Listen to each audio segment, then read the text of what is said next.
strike could affect beneficiaries collecting grants today. Heidi Giokos joins us now from Newtown. Heidi, so take us through these workers' demands.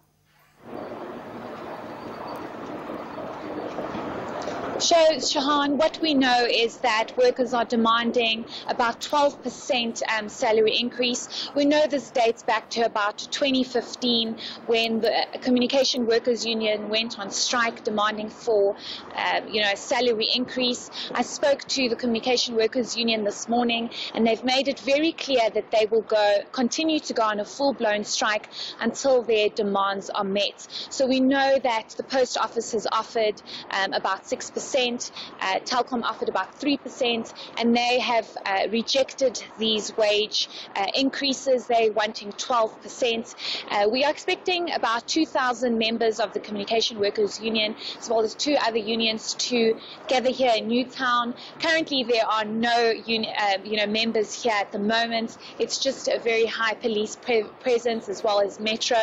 I think it's because it's a bit cold this morning, but they are expected to arrive at about 10 o'clock. So what's the offer from the employers then?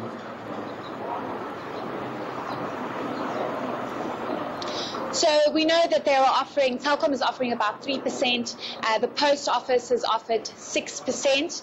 So this is completely rejected by the unions, given the fact that they want 12% from the post office as well as Telkom.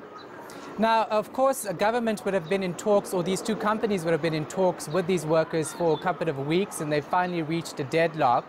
Is there any hope of them going back to the negotiating table after today, after we see the consequences of the strike action?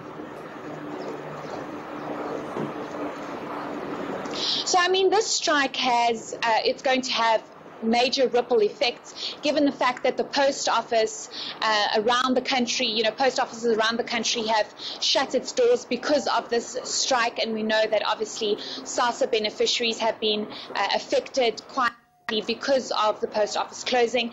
But this morning when I spoke to the Communication Workers Union, they did say that they are willing to go back to the CCMA on Monday to discuss further wage negotiations, and go back to the drawing board to try and find a wage deal that would be best suited for workers and that they will be happy with. So we will have to see what happens today. We know that they are going to deliver a memorandum to the ANC at Luthuli House just down the road.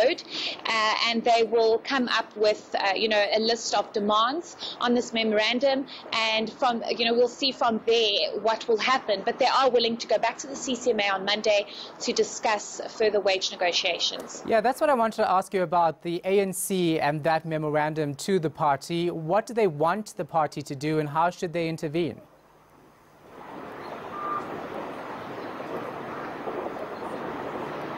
So I think, given the fact that, the post government has a big hand to play in the post office, they obviously want the, government and the ANC, which is the leading party at the moment, to try and listen to their demands.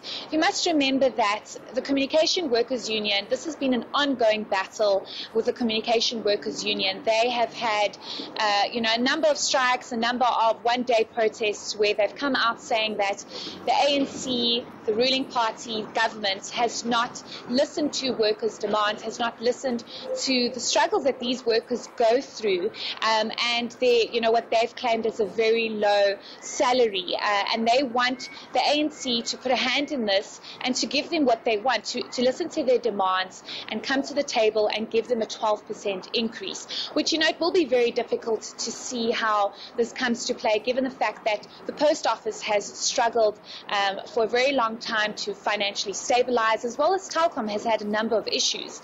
But the Communication Workers Union obviously wanting their demands to be heard by the ANC. Hence, they are going to hand over a memorandum to Luthuli House today.